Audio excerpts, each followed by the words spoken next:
નમસ્કાર મિત્રો, આજે આપણે વાત કરવાના છીએ સોમનાથ વાળી બસમાં સાધુ અને મહિલા કંડક્ટર સાથે બનેલી ઘટના પર। સાંજ ધીમે ધીમે રાત તરફ આગળ વધી રહી હતી। સૂર્યના અંતિમ કિરણો આકાશની ધાર પર લાલાશ છાંટતા હતા અને શિયાળાની ઠંડી હવામાં અજાણી એવી ચૂપચાપ કંપન વહેતી હતી। સુરત શહેરના વ્યસ્ત બસ સ્ટેન્ડ પર લોકોનો ધમધમાટ સતત ચાલતો હતો।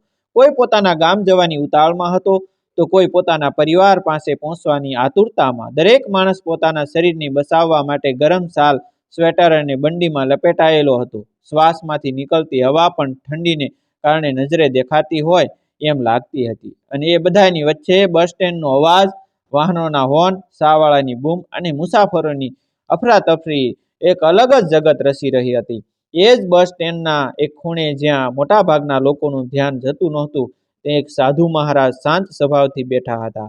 શરીર પર સાદી ભગવી ચાદર, ઉપર એક જૂની પણ સ્વચ્છ બંડી, માથા પર સફેદ વાળ અને ચહેરા પર અદ્ભુત શાંતિ, જાણે દુનિયાની ભાગદોડથી પર કોઈ દિવ્ય આત્મા ત્યાં બેઠી હોય। પોતાના બંડીના ખિસ્સામાં બંને હાથ નાખી, આંખો અર્ધ બંધ રાખી તેઓ આસપાસની અફરાતફરીથી સંપૂર્ણ નિરપેક્ષ લાગતા હતા। ઠંડી તેમને સ્પર્શતી હોવા છતાં તેમના ચહેરા પર કોઈ તકલીફ કે ચિંતા દેખાતી નહોતી। થોડી વાર પછી બસ સ્ટેન્ડ પર ઘોષણા થઈ કે સોમનાથ તરફ જતી બસ આવી ગઈ છે। આ સાંભળતા જ લોકોમાં હલચલ વધી ગઈ। જે લોકોને આ રસ્તે જવું હતું તેઓ પોતપોતાના સામાન સાથે બસ તરફ દોડી પડ્યા। કોઈને બેઠકો મળવાની ચિંતા હતી તો કોઈને સમયસર બસ છૂટી ન જાય તેની બસના દરવાજા પાસે લાંબી કતાર લાગી ગઈ। કંડક્ટર ઊંચા અવાજે લોકોને ઝડપ કરવા કહેતી હતી। એ જ સમયે સાધુ મહારાજ ધીમે ધીમે ઊભા થયા, જાણે દરેક પગલું વિચારપૂર્વક મૂકતા હોય। તેમની ચાલમાં કોઈ ઉતાવળ નહોતી, ન કોઈ ગભરાટ। બસ તરફ તેઓ ધીમી ગતિએ આગળ વધ્યા।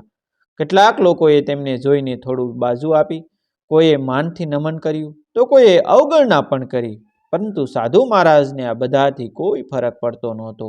તેઓ શાંતિથી બસમાં ચડી ગયા અને એક ખાલી બેઠકે બેસી ગયા। બસ ધીમે ધીમે બસ સ્ટેન્ડ છોડીને આગળ વધવા લાગી।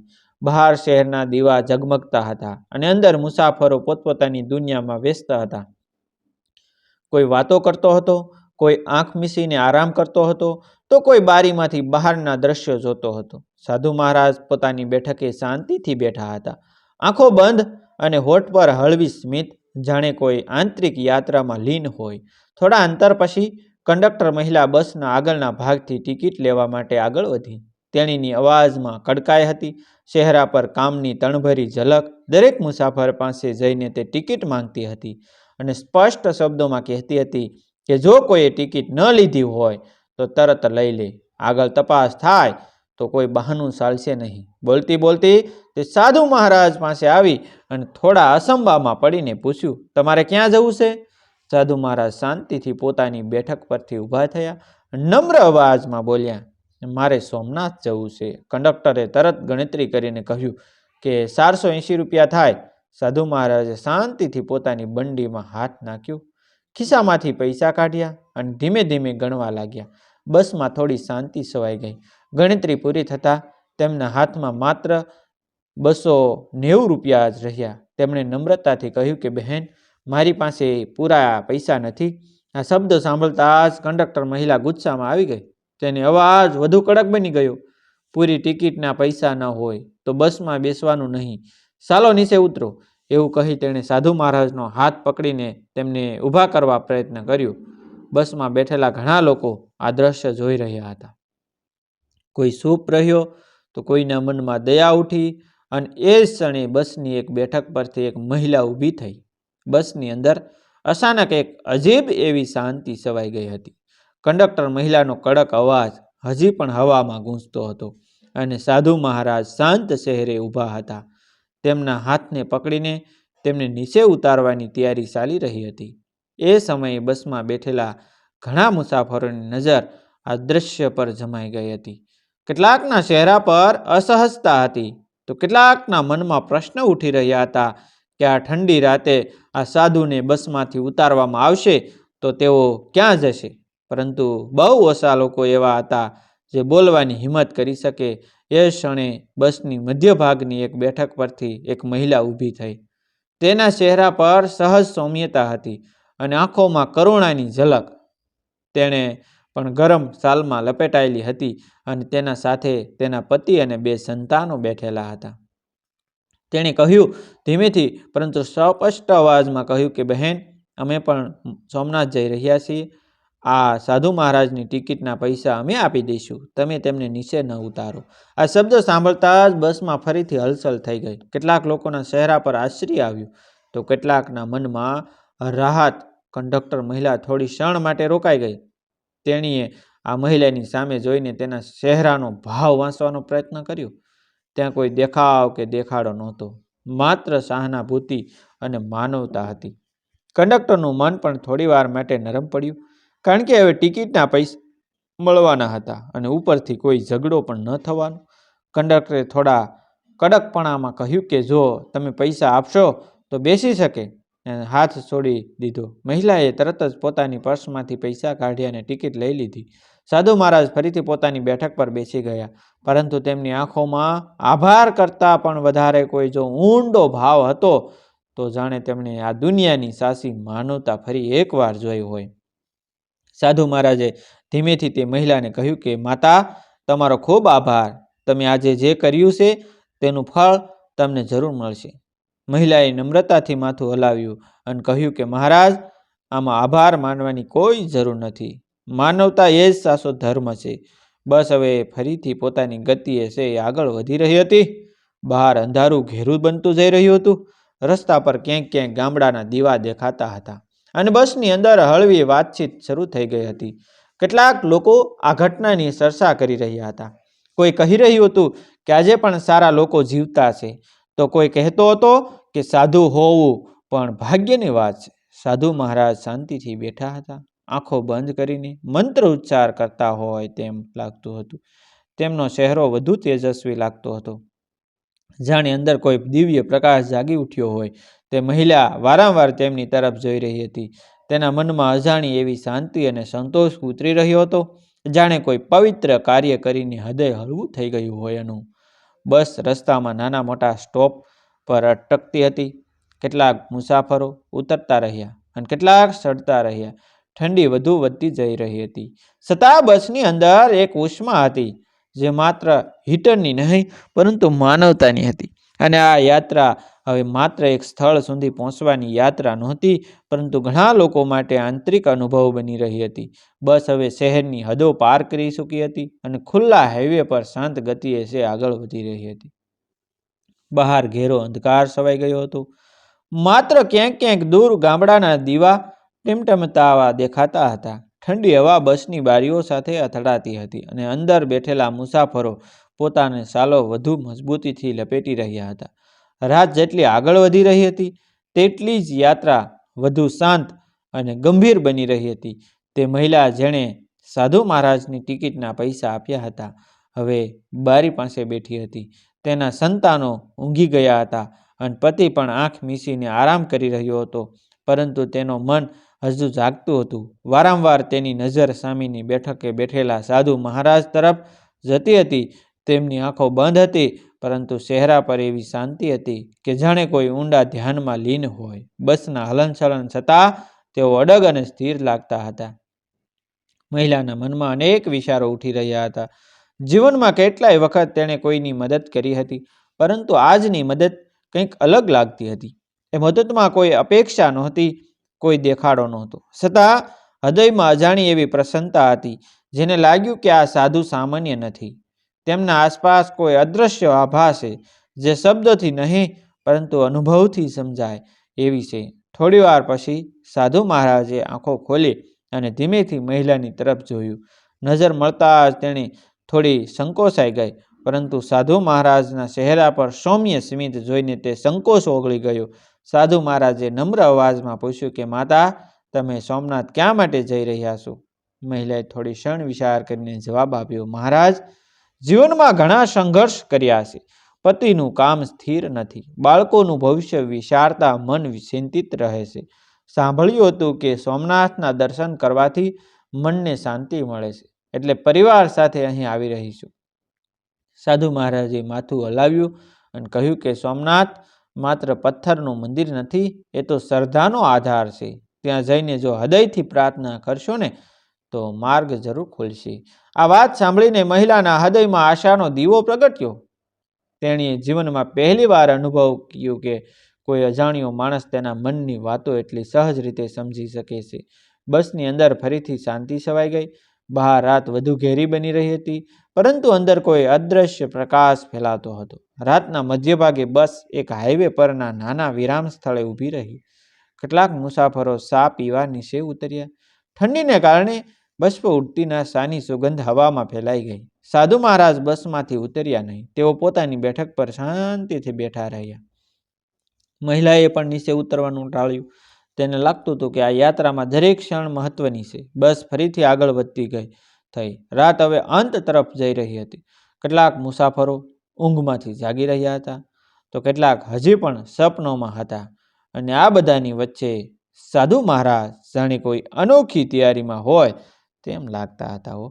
જાણે સોમનાથ પહોંચ્યા પછી કોઈ મોટો ફેરફાર થવાનો હોય, માત્ર તેમના માટે નહીં પરંતુ બીજા કોઈ માટે પણ. રાત ધીમે ધીમે પોતાની કાળી ચાદર ઉતરતી હતી અને પૂર્વ દિશામાં હળવી ઉજાસ દેખાવા લાગી હતી. બસ હવે સોમનાથ તરફના અંતિમ રસ્તા પર પ્રવેશી ચૂકી હતી. હવામાં દરિયાની ભીનાશ અને પવિત્રતા મિશ્રિત લાગતી હતી. જાણે સદીઓથી વહેતી શ્રદ્ધા આ રસ્તાઓમાં સમાઈ ગઈ હોય. બસની અંદર બેઠેલા મુસાફરો એક પછી એક જાગી રહ્યા હતા. કોઈ આંખ મસળી રહ્યો હતો, તો કોઈ બારીમાંથી બહાર ઝાંકી રહ્યો હતો, અને સૌના મનમાં એક અદ્રશ્ય ઉત્સાહ અનુભવાતો હતો.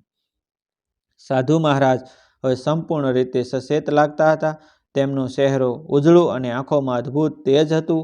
જાણે આખી રાતની યાત્રા કોઈ સાધનનો ભાગ રહી હોય. તે મહિલા પણ હવે જાગી ગઈ હતી. તેના બાળકો ઊંઘમાંથી ઉઠીને ઉત્સાહથી બહાર જોઈ રહ્યા હતા. મમ્મી, સોમનાથ આવી ગયું? એવો પ્રશ્ન વારંવાર પૂછતા હતા. અને તેણી હળવું સ્મિત કરીને કહેતી હતી કે હા, હવે થોડું જ બાકી છે. જેમ જ બસ સોમનાથ બસ સ્ટેન્ડ પાસે આવીને ઊભી રહી, તેમજ મુસાફરોમાં ઉતાવળ શરૂ થઈ ગઈ.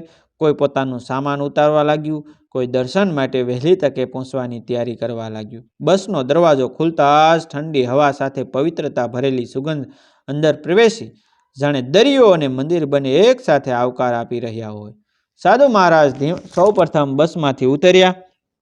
જમીન પર પગ મૂકતા જ તેમણે થોડા ક્ષણ માટે આંખો બંધ કરી અને મનમાં પ્રણામ કર્યા. તે મહિલા પણ પોતાના પરિવાર સાથે નીચે ઉતરી. તેની નજર સતત સાધુ મહારાજ તરફ જતી હતી. મનમાં ક્યાંક અંદરથી લાગતું હતું કે હવે કંઈક ખાસ થવાનું છે, કંઈક એવું જે જીવનની દિશા બદલી શકે. થોડું આગળ ચાલ્યા પછી સાધુ મહારાજ અચાનક ઊભા રહી ગયા. તેમણે તે મહિલાને ઈશારો કરીને પાસે બોલાવી. આસપાસ ભીડ હતી, છતાં આ ક્ષણ સંપૂર્ણ રીતે શાંત લાગી રહી હતી. સાધુ મહારાજે નમ્ર પરંતુ ગંભીર અવાજમાં કહ્યું કે માતા, મારી પાસે તમને આપવા માટે ધન નથી, પૈસા નથી, કોઈ ભેટ નથી, પરંતુ જે તમારી નિષ્કપટ ભાવનાથી કર્યું છે ને તમે, તેનું ફળ જરૂર મળશે. મહિલાની આંખો ભીની થઈ ગઈ. તેણે તરત જ કહ્યું કે મહારાજ, મેં તો માનવતાથી કર્યું હતું, કોઈ મેળવવાની ઈચ્છા નહોતી મારી. સાધુ મહારાજે હળવું સ્મિત કર્યું અને કહ્યું કે એ જ તો સાચું દાન છે. જ્યાં અપેક્ષા નથી ત્યાં ભગવાન પોતે બેસે છે. એવું કહી તેમણે પોતાના હાથ તેના મસ્તક પર મૂક્યા. આસપાસના અવાજો જાણે થંભી ગયા હોય એમ લાગ્યું. તે ક્ષણે મહિલાના મનમાં અજાણી એવી શાંતિ અને વિશ્વાસ ઉતરી આવ્યો. જાણે વર્ષોથી ભરાયેલો ભાર હળવો થઈ ગયો. સાધુ મહારાજે આગળ કહ્યું કે તમારા જીવનમાં જે અડચણો છે તે ધીમે ધીમે દૂર થઈ જશે. તમારા સંતાનોનો માર્ગ ખુલશે અને તમે જે ચિંતા લઈને આવ્યા છો તે અહીં જ રહી જશે. આ શબ્દો કોઈ ભવિષ્યવાણી જેવા નહોતા, પરંતુ અનુભવથી નીકળેલી સચ્ચાઈ જેવા લાગતા હતા. આશીર્વાદ આપી સાધુ મહારાજ ભીડમાં આગળ વધી ગયા. મંદિર તરફના રસ્તે તેમના પગલાં ધીમે ધીમે પરંતુ દ્રઢ હતા. થોડી ક્ષણોમાં તેઓ લોકોની વચ્ચે ઓગળી ગયા. તે મહિલા ત્યાં જ ઊભી રહી ગઈ, આંખોમાં આંસુ અને હૃદયમાં અડગ વિશ્વાસ. તેના પતિએ પાસે આવીને પૂછ્યું, શું થયું? શું થયું? તેણીએ માત્ર એટલું જ કહ્યું, કંઈક બહુ સારો અનુભવ થયો છે.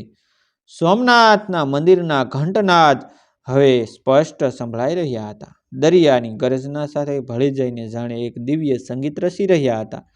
અને આ સંગીતની વચ્ચે એક નવી શરૂઆતનો સંકેત છુપાયેલો હતો, જે હવે ટૂંક સમયમાં સાકાર થવાનો હતો. સોમનાથના મંદિરના ઘંટો સતત વાગી રહ્યા હતા. દરિયાની ગરજના સાથે મળીને એ અવાજ હૃદય સુધી ઉતરી જતો હતો. તે મહિલા પોતાના પરિવાર સાથે મંદિર તરફ આગળ વધી રહી હતી.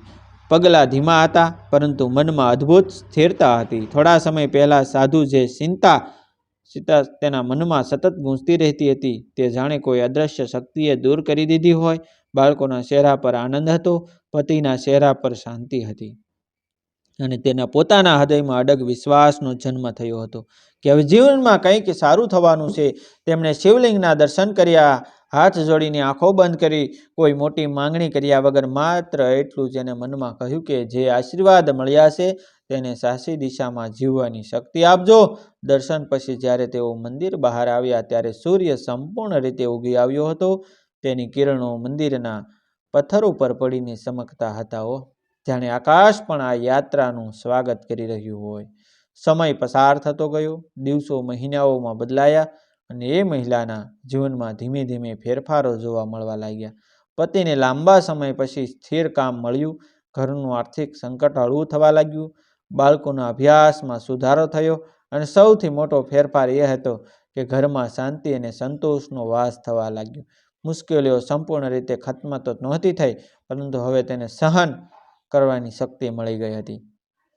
ક્યારેક રાત્રે એકલા બેસીને તે મહિલા એ યાત્રાને યાદ કરતી. સુરત બસ સ્ટેન્ડની ઠંડી સાંજ, બસની અંદરનો તણાવ, કંડક્ટરનો ગુસ્સો અને શાંત ચહેરાવાળા સાધુ મહારાજ, તેમણે કોઈ ફરિયાદ કર્યા વગર અપમાન સહન કર્યું હતું અને જેમણે બદલામાં માત્ર આશીર્વાદ આપ્યો હતો.